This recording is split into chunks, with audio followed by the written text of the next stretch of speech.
Good morning, friends. Today I am going to cover the cytogenetics, the elective paper, which is the old syllabus, and this is being taught in semester 4 of MSc Zoology in our college. In the last lecture, I have covered chromatin, its structure, and the types of chromatin, euchromatin, and heterochromatin.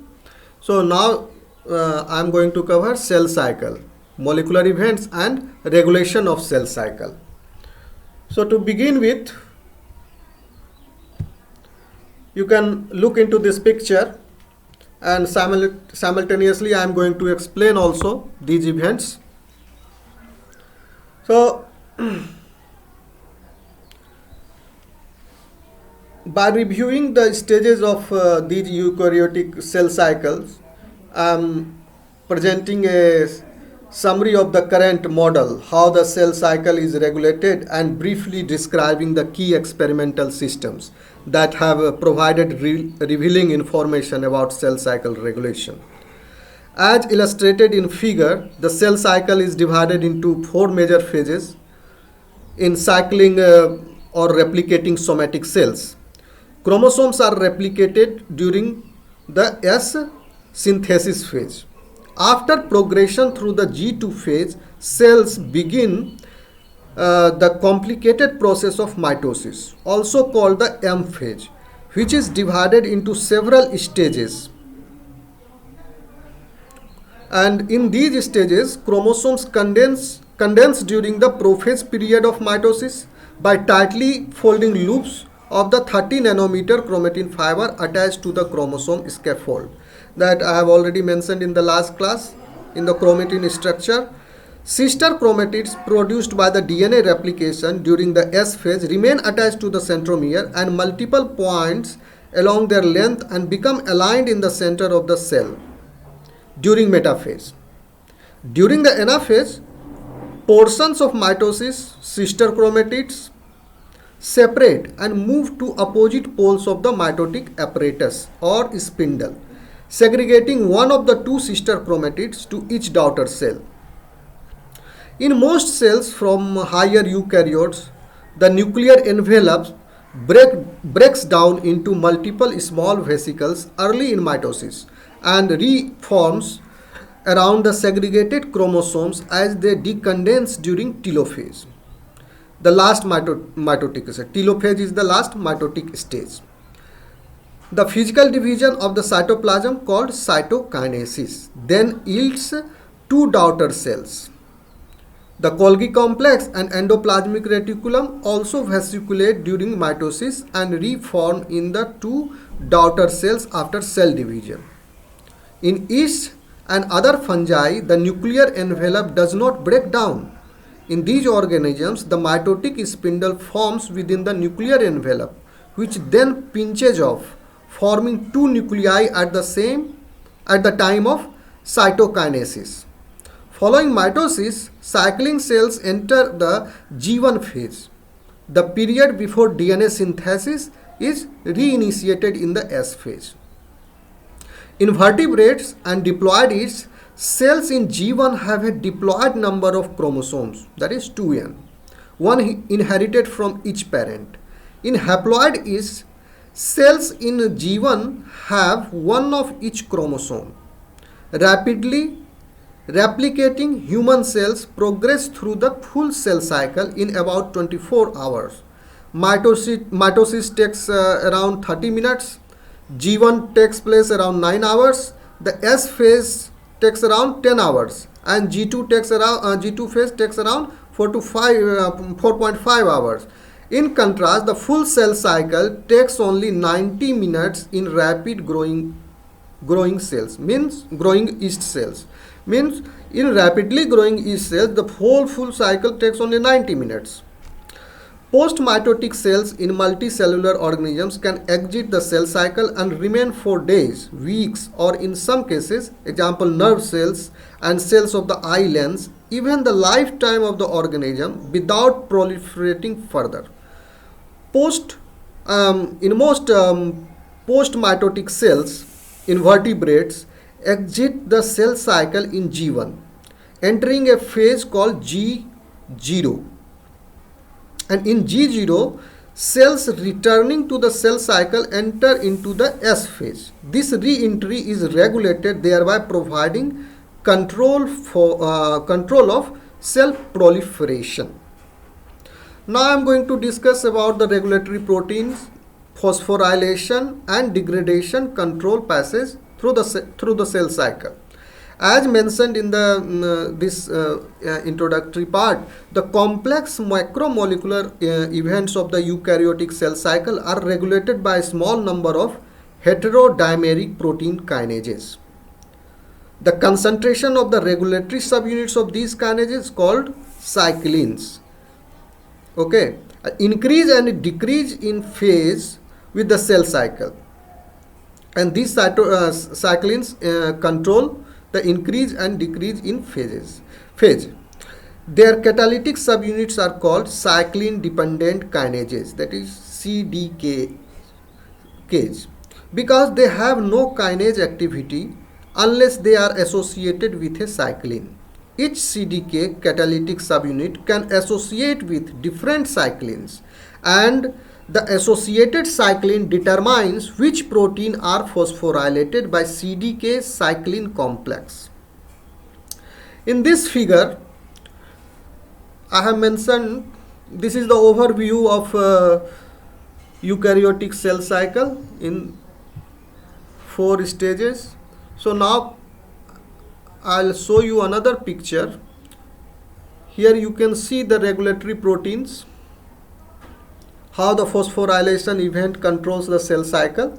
So here this is the outline where the 3 class of cyclin CDK complexes that control passes through the cell cycle: the G1 S phase and mitotic CDK complexes. When cells are stimulated to replicate, G1 CDK complexes are expressed first. These prepare the cell for the S phase by activating transcription factors that cause expression of enzymes required for DNA synthesis and the genes encoding the S phase CDK complexes. The activity of S phase CDK complexes is initially held in check by a specific inhibitor. Then in late G1 CDK complexes induce the degradation of S phase inhibitor, releasing the activity of S phase CDK complexes, which stimulate entry into the S phase. Once activated by degradation of S phase inhibitor, the S phase CDK complexes phosphorylate regulatory sites in the proteins that form DNA pre-replication complexes, which are assembled in replication origins during G1 phosphorylation of these proteins by S phase CDK complexes. Not only activates initiation of DNA replication but also prevents reassembly of new pre-replication complexes. And because of this inhibition, each chromosome is replicated just once during passage through the cell cycle, ensuring that the proper chromosome number is maintained in the daughter cells.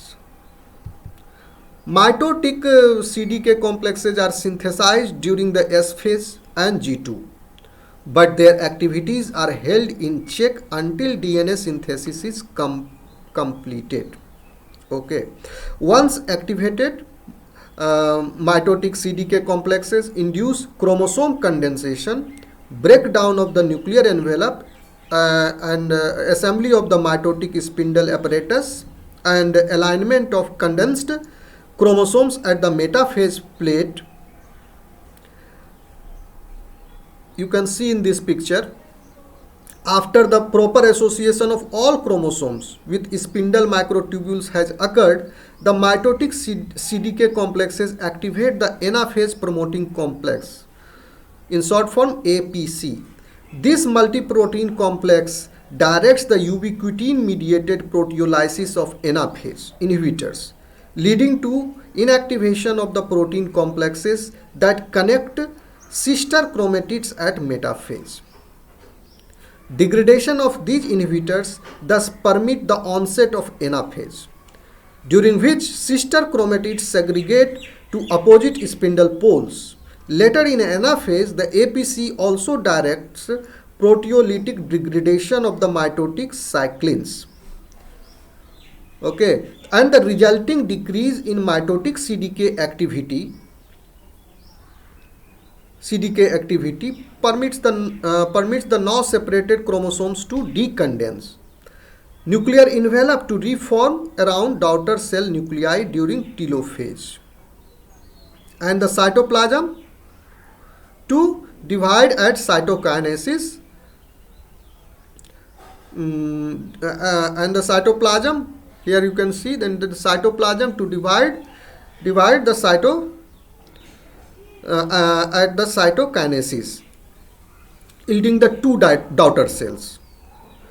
During early G1 of the next cell cycle, phosphatases dephosphorylate the proteins that form pre-replication complexes. As a result, these complexes can assemble at replication origins in preparation for the next S phase. The phosphorylation of APC by G1 CDK complexes in late G1 inactivates it, allowing the subsequent accumulation of mitotic cyclins during the S phase and G2 of the ensuing cycle. Please, you can look into this picture. I will explain also. There is a small video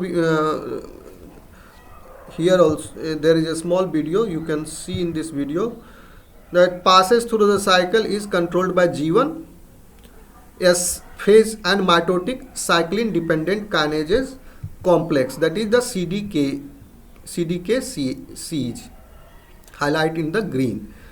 These are composed of a regulatory cyclin subunit and a catalytic cyclin dependent kinase subunit. I am playing this video, you can go through this. Please watch.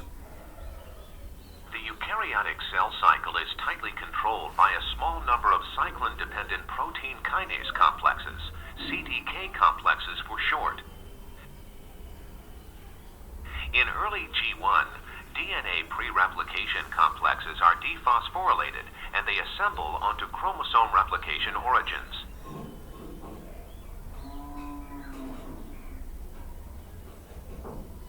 Later in G1, the G1 CDK complexes are synthesized. These kinases phosphorylate and activate certain transcription factors. One target of these transcription factors are genes encoding components of the S-phase CDK complex.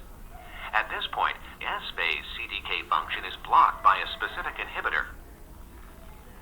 Near the start of S-phase, a G1 CDK phosphorylates the inhibitor, targeting it for degradation. Release of S-phase CDK activity marks the onset of S-phase. S-phase CDK complexes phosphorylate pre-replication complexes, inducing one round of replication initiation. Each chromosome is replicated, forming two sister chromatids connected by cohesin molecules. Mitotic CDK complexes are made during S-phase and G2, but their activities are inhibited until DNA synthesis is complete. Activation of mitotic CDK complexes begins M-phase. These CDKs phosphorylate multiple substrates, resulting in the first steps of mitosis.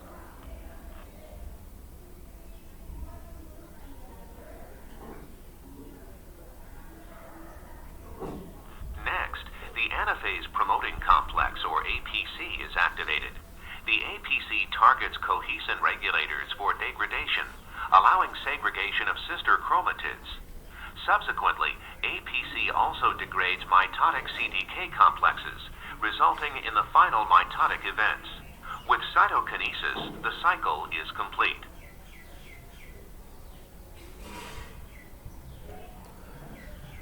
Okay, so this might be useful to you. So I am coming to the topic again and I'll conclude this.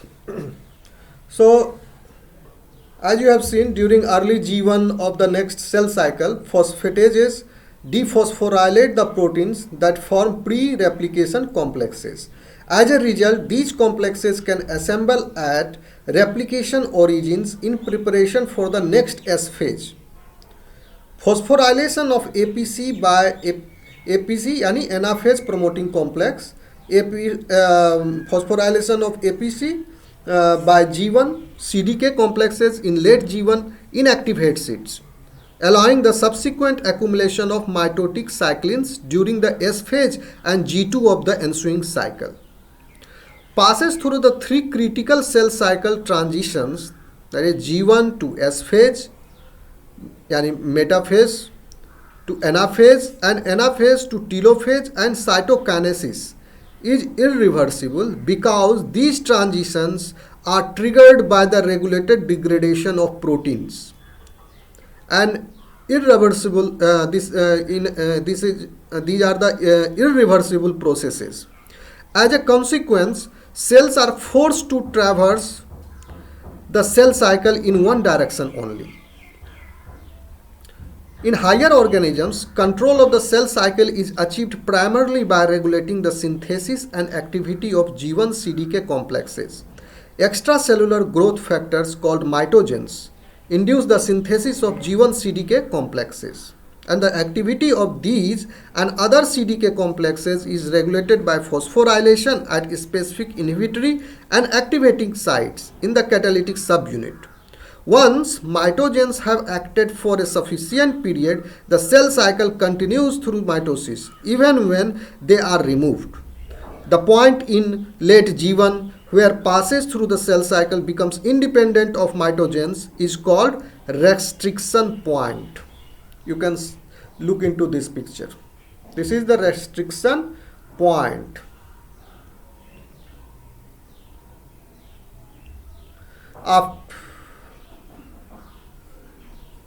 No, this is not that picture. So I'll show that picture in another class. So I'm concluding here. This is the regulation of the cell cycle, how they are regulation mechanism. So I'm ending this lecture now. Thank you very much.